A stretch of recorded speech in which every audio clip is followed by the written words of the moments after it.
തൃശൂരിലെ വോട്ടർ പട്ടിക ക്രമക്കേടിൽ ശക്തമായ പ്രക്ഷോഭത്തിന് തുടക്കമിട്ട ഇടതുപക്ഷം ജനാധിപത്യത്തെ കള്ളവോട്ടിലൂടെ തകർത്ത കേന്ദ്രമന്ത്രി സുരേഷ് ഗോപി രാജിവെക്കണമെന്നാവശ്യപ്പെട്ട ഡിവൈഎഫ്ഐ പ്രതിഷേധ മാർച്ച് നടത്തി. വോട്ട് അട്ടിമറിയിൽ സമഗ്ര അന്വേഷണം ആവശ്യപ്പെട്ട സിപിഐ ജനാധിപത്യ സംരക്ഷണ സദസ്സ് സംഘടിപ്പിച്ചു.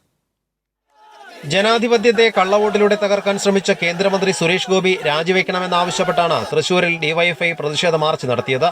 സുരേഷ് ഗോപിയുടെ MP ഓഫീസിലേക്ക് നടത്തിയ മാർച്ച് പെരിങ്ങാവ് പാലത്തിന് സമീപം പോലീസ് ബാരിക്കേഡ് വെച്ച് തടഞ്ഞു. ബാരിക്കേഡ് തകർക്കാൻ ശ്രമിച്ച പ്രവർത്തകർക്ക് നേരെ പോലീസ് ജലപീരങ്കി പ്രയോഗിച്ചു. ഇതിനിടെ ഒരു ഡിവൈഎഫ്ഐ പ്രവർത്തകന് പരിക്കേറ്റു.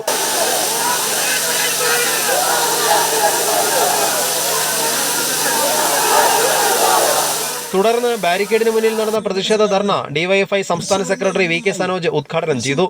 സുരേഷ് ഗോപി രാജ്യദ്രോഹിയാണെന്നും തൃശൂർ കട്ടെടുത്ത സുരേഷ് ഗോപി ഇനി മത്സരിച്ചാൽ കേരളത്തിൽ നിലം തൊടില്ലെന്നും VK സനോജ് പറഞ്ഞു. തൃശൂർ പണ്ട് ഇങ്ങ് എടുക്കും എന്ന് പറഞ്ഞപ്പോ എടുക്കും എന്നതിന് നേരെ മുന്നിൽ കട്ട് എന്ന് നമ്മൾ ആരും അറിയിട്ടില്ല. ഇപ്പൊ തൃശൂർ വെറും എടുക്കലല്ല, തൃശൂർ കട്ടെടുത്ത കള്ളനാണ് ഈ ഗോപി. ജനാധിപത്യത്തിന്റെ ഭാഗമായിട്ടുള്ള ഒരു ഭരണാധികാരിയായിട്ടാണോ ഇയാൾ പലപ്പോഴും പെരുമാറുന്നത്? കേന്ദ്രത്തിന്റെ സഹായത്തോടുകൂടി ഇലക്ഷൻ കമ്മീഷൻ ഉൾപ്പെടെ സ്വാധീനിച്ചിട്ട്, ഉന്നത ഉദ്യോഗസ്ഥരെ സ്വാധീനിച്ചിട്ട്, ആളുകളെ ED വിട്ട് ഭയപ്പെടുത്തിയിട്ട് ഒരു തവണ നിങ്ങൾക്ക് ജയിക്കാൻ വേണ്ടി കഴിഞ്ഞിട്ടുണ്ടാവാം. പക്ഷേ നിങ്ങളുടെ കള്ളവോട്ടും ഈ തട്ടിപ്പും വെട്ടിപ്പുമെല്ലാം കേരളത്തിലെ പ്രബുദ്ധരായ ജനത തിരിച്ചറിഞ്ഞിരിക്കുന്നു. ഇനി ഗോപി ഈ നാട്ടിൽ മത്സരിച്ചാൽ നിലം തൊടില്ല എന്ന കാര്യത്തിൽ ഒരു തർക്കവുമില്ല.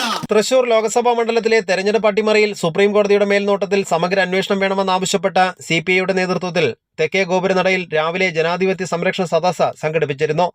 CPI ജില്ലാ കൌൺസിലിന്റെ നേതൃത്വത്തിൽ നടന്ന പരിപാടി ദേശീയ എക്സിക്യൂട്ടീവ് അംഗം P. സന്തോഷ് കുമാർ MP ഉദ്ഘാടനം ചെയ്തു. കൈരളി ന്യൂസ്, തൃശൂർ.